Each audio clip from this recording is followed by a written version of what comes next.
Welcome to sixth part of life process. Last topic में भी discuss about the respiration and its classification.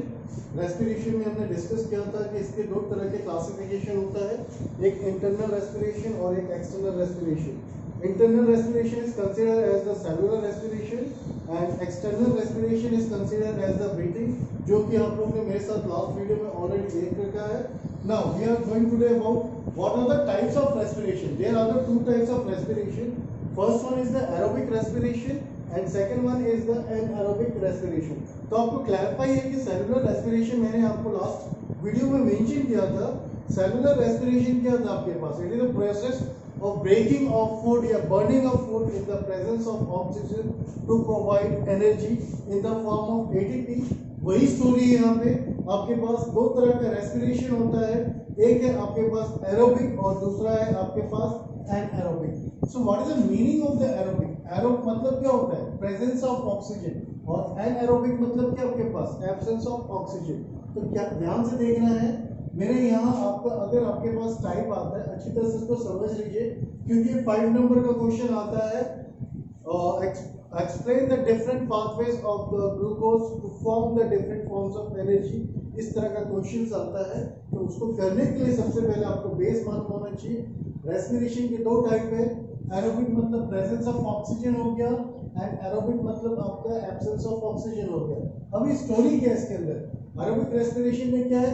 ये ऐसा respiration है जिसमें हमारा जो फूड है या बर्निंग ऑफ फूड होता है in the presence of oxygen, जो कि हमको एनर्जी प्रोवाइड करता है. That is known as the aerobic respiration. और एनारोबिक रेस्पिरेशन में क्या है? It also provide the energy. किसके कंडीशन में आता है? Absence of oxygen. मतलब फूड को बर्न करना या ब्रेक करने के लिए यहाँ ऑक्सीजन का जरूरत नहीं है और यहाँ आपको ऑक्सीजन का जरूरत है. ओके. सेकंड पॉइंट में क्या आपके पास ये क्या करता है? एनर्जी हम लोगों को ज्यादा प्रोवाइड करता है. जिसमें हम लोग ऑक्सीजन का यूज करते हैं वो आपका एनर्जी ज्यादा प्रोवाइड करता है. कितना एनर्जी प्रोवाइड करता है? 36 से लेके आपका 40 एटीपी. आप लोग जहां तक एटीपी जानता है, it is called as the energy unit of the cell. ATP stand for adenosine triphosphate. Clarify. Next इसका रिएक्शन देखिए. आप लोगों को याद है मैंने लास्ट क्लास में डिस्कस किया था, mitochondria is called as the powerhouse of the cell. क्यों कहते थे? क्योंकि ये सेलुलर रेस्पिरेशन का काम करता था. तो देखिए मेरे यहाँ जो फूड है that is known as the glucose, जिसको in the presence of oxygen में ब्रेकआउट करके हम लोग यहाँ रिलीज कर रहे हैं कार्बन डाइऑक्साइड, वाटर और एनर्जी, जो कि आपका 36 है. राइट. उसके लिए मैंने यहाँ एक पिक्चर बना रखा है. आप देखिए सेल है जिसके अंदर आपका ग्लूकोज इन द एब्सेंस नहीं प्रेजेंस ऑफ ऑक्सीजन में है और आपका क्या रिलीज कर रहा है? Carbon dioxide and water. Clarify. आप इसको अच्छी तरह से याद रखिए. इन द प्रेजेंस ऑफ ऑक्सीजन में ये हैपन आपका सेल का माइटोकॉन्ड्रिया में होता है. अब चलते हैं दूसरा स्टोरी जो कि आपके एब्सेंस ऑफ ऑक्सीजन में चलते हैं. एब्सेंस ऑफ ऑक्सीजन में हमारा जो ब्रेकिंग ऑफ फूड होता है या बर्निंग ऑफ फूड होता है, ये आपका कहाँ होता है? सबसे पहले बात तो आपको मैंने डेफिनेशन के बीच में आपको क्लैरिफाई कर दिया. ये अगर आपका ज्यादा एनर्जी प्रोवाइड करता है तो ये एनर्जी कितना प्रोवाइड करता है? लेस एनर्जी प्रोवाइड करता है. उसका क्या रेंज था? 36 से लेके 40 एटीपी तो रेंज था. और इसका क्या रेंज है आपका? 2 से लेके 8 एटीपी. और ये दो कंडीशंस में होते हैं. एक आपका यूनिसेलुलर में होता है, एक आपका मल्टीसेलुलर में. जो ग्लूकोज है अगर इसको मैं ब्रेक डाउन कर रहा हूँ in the absence of oxygen, तो हम लोग को यहाँ मिल रहा है ethanol plus carbon dioxide plus energy. Energy जो है आपका 2 एटीपी.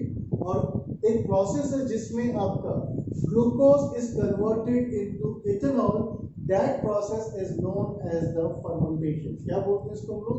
फर्मेंटेशन. अच्छी तरह से याद कर लीजिए. It is a process in which glucose is converted into ethanol in the absence of oxygen. That is known as the fermentation. Second मेरे पास है हमारे मसल्स में जो कि हमारे मल्टीसेलुलर्स में है C6H12O6. ये क्या रिलीज करता है? Lactic acid plus energy. जैसे अगर हम लोग जिम जाते हैं, ज्यादा एक्सरसाइज कर लेते हैं, तो हमारे मसल्स में क्या होता है? पेन होने लगता है. क्यों होने लगता है पेन? क्योंकि हमारे मसल्स के अंदर में सही अमाउंट में ऑक्सीजन नहीं मिल पाता है तो क्या रिलीज करता है, लैक्टिक एसिड। या इवन आपने सुबह सुबह जोश में बोला कि रनिंग करने जाना है, अगले दिन पता चला कि पैर में पेन होने लगा, क्यों होने लगता है, क्या रिलीज होता है आपके पास, लैक्टिक एसिड होता है। तो बहुत इंपॉर्टेंट क्वेश्चन आता है कि after vigorous exercise you have a cramp, तो क्रैम्प होने का कारण क्या है, in the absence of oxygen it release the lactic acid. Cramp भाई यहाँ भी मैंने पिक्चर बना के देख रखा है, C6H12O6 cell, ethanol, lactic acid और आपका एटीपी। मेरे पास बहुत फेवरेट क्वेश्चन है, difference between aerobic and anaerobic क्या होता है, आपके सामने मैंने यहाँ प्रेजेंटेशन कर रखा है और इसको प्रेजेंटेशन करने के लिए आप अच्छे से करिए क्योंकि मेरा जो नेक्स्ट में टॉपिक करूँगा कंटिन्यू इसमें उसमें आपके पास होगा, तो तब तक में स्टॉप। ओके, अब जो डिस्कस में करने जा रहा हूँ it's a very important question जो कि आपके 5 नंबर मार्क्स का क्वेश्चन आता है। रेस्पिरेशन पार्ट में सबसे इंपॉर्टेंट क्वेश्चन ये है कि आप ग्लूकोज को किस 3 तरीके से आप अलग अलग फॉर्म के में एनर्जी को डिस्ट्रीब्यूट करेंगे। तो मैंने हेडिंग क्या डाल रखा है, different pathways of glucose break down to release energy. मतलब हम लोग ग्लूकोज को कैसे ब्रेक डाउन करके अलग अलग फॉर्म ऑफ एनर्जी में करेंगे। तो सबसे पहले मेरा काम क्या है, ग्लूकोज को क्या करना है, ब्रेक डाउन करना है। अभी मैंने आपको जस्ट पढ़ाया जो ग्लूकोज है इसको हम लोग 2 कंडीशन में ब्रेक आउट कर सकते हैं, एक आपका प्रेजेंस ऑफ ऑक्सीजन में है और दूसरा आपके पास एब्सेंस ऑफ ऑक्सीजन में है। तो पहला कंडीशन सबसे पहले आप देखिए जो ग्लूकोज है वो किस में कन्वर्ट होगा, आपका पायरुवेट या पायरुविक एसिड में। तो इसमें क्या करना है, आपको मालूम है ग्लूकोज का केमिकल फॉर्मूला होता है C6H12O6। दैट मींस ये कितना कार्बन कंटेन करता है, 6 कार्बन कंटेन करता है। तो 6 carbon is converted into the 3 carbon. इसका स्ट्रक्चर मैंने अभी बनाया नहीं है, इसके बारे में आपको डीपली जब आप +1 एंड +2 में जाएंगे तब आपको इसका स्ट्रक्चर पता चलेगा कि पायरुवेट और पायरुविक एसिड का स्ट्रक्चर क्या है। तो ध्यान से देखना है, फर्स्ट कन्वर्शन क्या है, जब glucose is converted into pyruvate या पायरुविक एसिड, ये कहाँ हैपन होता है, सेल के अंदर, साइटोप्लाज्म। साइटोप्लाज्म आपको को क्लैरिफाई होगा, साइटोप्लाज्म क्या होता है, it is a jelly like substance which is present between the nuclear envelope and आपका plasma membrane which contain the cell parts या cell organelles that is known as the cytoplasm। तो इसको actually मैंने इस तरह से वर्टिकल फ्लो चार्ट बनाया है। अगर आप एनसीईआरटी में देखेंगे तो इसका जो फ्लो चार्ट है बिल्कुल आपका हॉरिजॉन्टल में बना रखा है, तो इसको ज़्यादा टफ नहीं है, माइंड में इजी ढंग से करना है। हमारा काम क्या है, ग्लूकोज को अलग अलग फॉर्म में डिवाइड करके एनर्जी में तोड़ना है। तो ग्लूकोज किस में पहले कन्वर्ट हो रहा है, पायरुवेट भी बोल सकते हैं, पायरुविक एसिड में।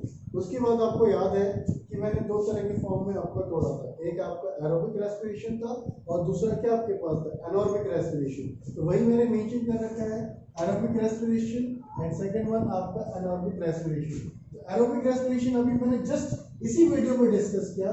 It is a process of breaking of food in presence of oxygen to provide energy, जो कि हैपन माइटोकॉन्ड्रिया में होता था। उसके केमिकल फॉर्मूला आप देखिए C6H12O6 प्लस 6O2 जो कि प्रेजेंस ऑफ ऑक्सीजन में है, और क्या रिलीज कर रहा है आपके पास, कार्बन डाइऑक्साइड है, वाटर है और एनर्जी है आपका जो रेट 36 से लेके 40 ATP। क्लैरिफाई।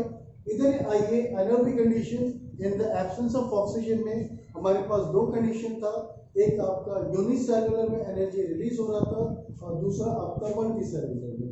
यूनिसेलुलर में हमने एग्जांपल लिया है ईस्ट के अंदर, जो कि अगर ब्रेकआउट होगा तो बन रहा है आपके पास ethanol plus energy plus carbon dioxide, और यहाँ जो हमारे मसल्स में होता है लैक्टिक एसिड प्लस एनर्जी। तो आप इसको फ्लो चार्ट आप इस ढंग से भी बना सकता है, या आपकी एनसीईआरटी में हॉरिजॉन्टल दे रखा है।